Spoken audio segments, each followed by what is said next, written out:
नमस्कार। मेरे YouTube channel Hindi ज्ञान विद ममता में आप सभी बच्चों का स्वागत है।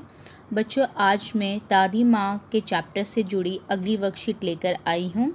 इससे पहले हमने वर्कशीट में पढ़ा था कि लेखक बीमार है और किस तरह से उसे हर मौसम की याद आती है। ठीक है, अब इस दादी माँ के चैप्टर में हम आगे पढ़ेंगे कि लेखक अपने कौन से मनोभावों को, कौन सी यादों को हमारे साथ बांटना चाहते हैं। तो चलिए पहले पढ़ लेते हैं और फिर इससे जुड़े हुए प्रश्नों पर चर्चा करते हैं।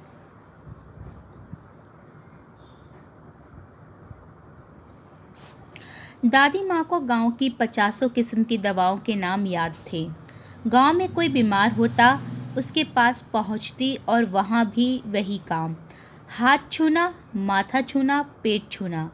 फिर भूत से लेकर मलेरिया, सरसाम, निमोनिया तक का अनुमान विश्वास के साथ सुनाती। महामारी के दिनों में रोज सवेरे उठकर स्नान के बाद लवंग और गुड़ मिश्रित जलधार, गूगल, धूप, सफाई कोई उनसे सीख ले।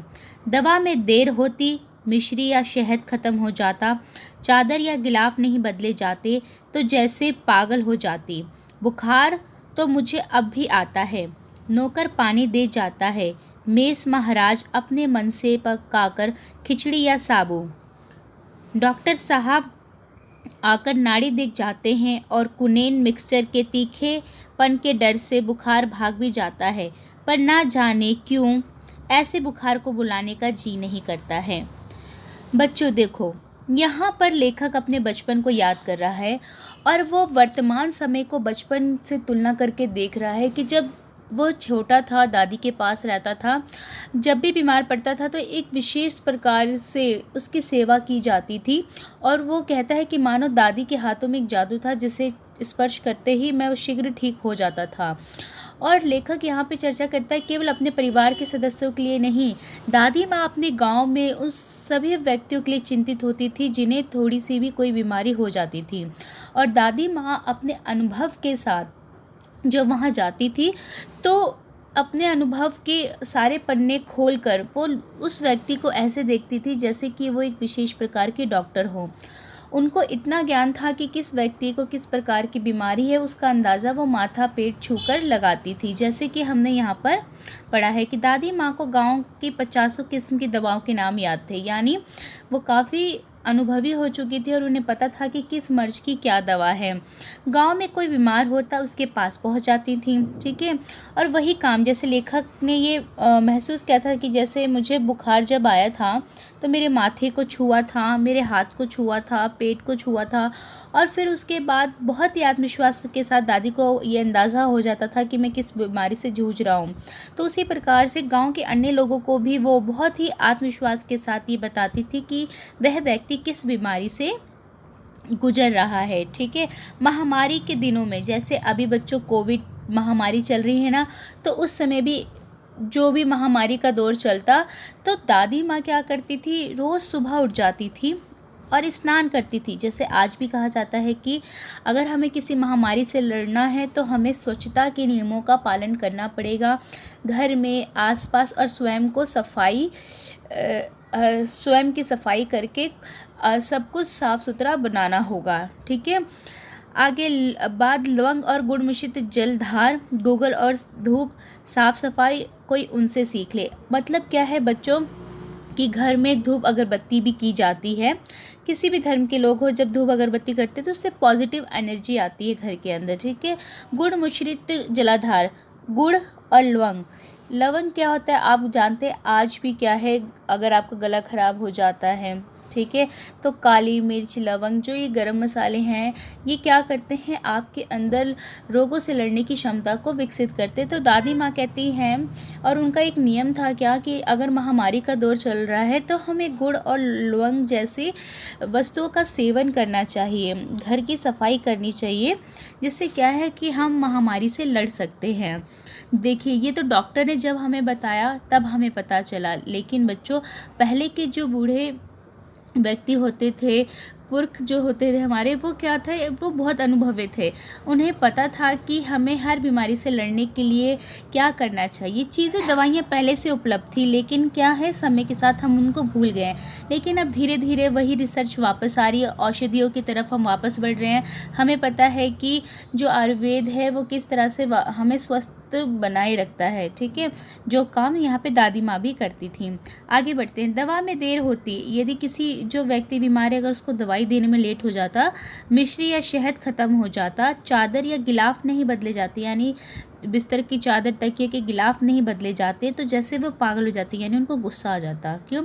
क्योंकि जब कोई व्यक्ति घर में बीमार होता है तो उसकी स्वच्छता के प्रति विशेष रूप से ध्यान दिया जाता है, ताकि वो तो जल्दी शीघ्र हो और उसके साथ में संपर्क साधने वाले जो व्यक्ति है उससे जो है इफ़ेक्टेड ना हो। तो इसलिए इन नियमों का भी पालन किया जाता है। जैसे कि आप चेचक बीमारी को देखते हैं, वो भी एक प्रकार की महाबीमारी थी एक दौर में, अब हम उस पर कंट्रोल करते हुए जा रहे हैं।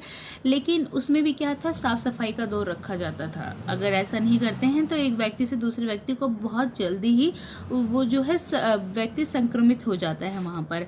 आगे बढ़ते हैं। बुखार तो मुझे अब भी आता है। अब लेखक ने अपने बचपन की बात अभी यहाँ तक की। अब लेखक कह रहा है परंतु वर्तमान समय में क्या है, मुझे अब भी बुखार आता है, पर नौकर पानी दे जाता है, मेस महाराज अपने मन से पकाकर खिचड़ी या साबूदाना दे जाते हैं, डॉक्टर साहब आकर नाड़ी देख जाते हैं और कुनेन मिक्सर जैसे तीखेपन के बुखार की दवाइयाँ देते हैं। आपको पता है बुखार की दवाइयाँ कितनी कड़वी होती है। तो लेखक कहता है जब ये दवाइयाँ मुझे मिलती है तो बुखार तो जब कड़वी दवा होती है वैसे ही भाग जाएगा। तो लेखक भी यही कह रहा है कि मुझे जब कड़वी दवाइयाँ मिली, तीखी दवाइयाँ मिली, तो उनको खाने से पहले ही मेरा बुखार भाग जाता था। यानी उसे अपने बचपन में दादी का जो लगाव था मरीजों के प्रति, वो बहुत खलता है कि वो आज दादी नहीं है, और जिसके कारण से यदि उसे बुखार होता है तो वो इस प्रकार के बुखार को बुलाना नहीं पसंद करता जिसमें उसका ध्यान नहीं रखा जाता। क्योंकि दादी जब थी और उस समय जब उन्हें बुखार आता था लेखक को, तो उस समय जो दादी का दुलार था, प्यार था, सेवा भाव था, उसे देख के लेखक जो था बहुत ज़्यादा प्रभावित था। ठीक है, तो यहाँ पे लेखक कहते भी हैं कि पर ना जाने क्यों ऐसे बुखार को बुलाने का अब जी नहीं करता। लेखक क्या कह रहे हैं कि अब मेरा इस तरह के बुखार को बुलाने का जी नहीं करता जिसमें नौकर चुपचाप पानी दे जाता है, मेज महाराज अपने मन से कुछ भी पका के दे जाते हैं, डॉक्टर साहब आते हैं और कड़वी कड़वी तीखी तीखी दवाइयाँ दे जाते हैं, जिससे बुखार ऐसे ही भाग जाता है। तो लेखक इस प्रकार के बुखार को बिल्कुल अपनाना नहीं चाहता, बुलाना नहीं चाहता है। ठीक है, यानी उसे अपनी दादी बहुत ज़्यादा याद आ रही हैं। ठीक है, आगे बढ़ते हैं। यहाँ पे प्रश्नों पे चर्चा करते हैं बच्चों। पहला प्रश्न हमारे सामने दिया गया है कि गांव में कोई बीमार होता तो उसके पास पहुँच के दादी माँ क्या करती थी। तो चलिए अपने इसी गद्यांश के हिस्से में से देखते हैं कि गांव में यदि कोई बीमार होता तो दादी माँ उसके पास पहुँचती। वहाँ वही काम था उनका भी, हाथ छूना, माथा छूना, पेट छूना। फिर भूत से लेकर मलेरिया तक की बीमारी का अनुमान बड़े विश्वास के साथ वो सुनाती थी। ठीक है, आगे बढ़ते हैं। दूसरा प्रश्न है, महामारी के दिनों में दादी माँ क्या करती थी। तो महामारी के दिनों में दादी माँ रोज़ सुबह सवेरे जल्दी उठकर स्नान करने के बाद लवंग और गुड़ मिश्रित जलधार, गुलाल और धूप, साफ सफाई का विशेष रूप से ध्यान रखती थी। ठीक है, आगे बढ़ते हैं। लेखक को अब बुखार आता है तो नौकर और महाराज उनके लिए क्या क्या काम करते हैं। ठीक है, चलिए यहीं से अभी हमने कुछ मिनट पहले ही पढ़ा है से कि नौकर उन्हें पानी दे जाता है, मेस महाराज अपने मन से खाना पकाकर खिचड़ी या साबू दे जाते हैं, डॉक्टर साहब आकर नाड़ी देख जाते हैं, कुनेन मिक्सर के तीखेपन की दवाइयाँ दे जाते हैं। इसको थोड़ा सा आप अपने वाक्य में परिवर्तित करके लिखेंगे बच्चों अपने शब्दों में। अब है यहाँ पर कि दवा में देर, इसे मैं छोटा करती हूँ तभी आप सभी प्रश्नों को देख पाओगे। दवा में देर होती, मिश्री या शहद खत्म हो जाता, चादर या गिलाफ नहीं बदले जाते, तो वो जैसे पागल हो जाती। रेखांकित शब्द किसके लिए प्रयोग किए गए हैं और इसका क्या अर्थ है। तो ये दादी माँ के लिए प्रयोग किया गया है और इसका अर्थ ये है कि महामारी के दौर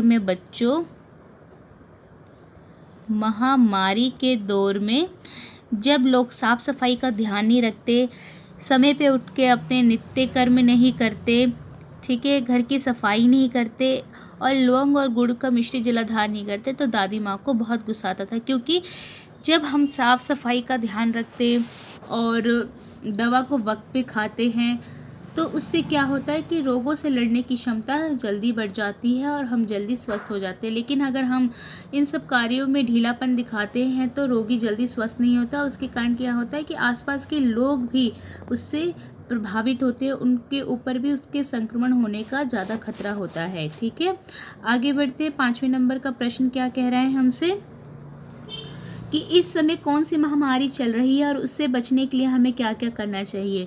तो हम सभी जानते हैं बच्चों, इस समय क्या चल रहा है, कोविड चल रहा है, कोविड-19 की महामारी चल रही है।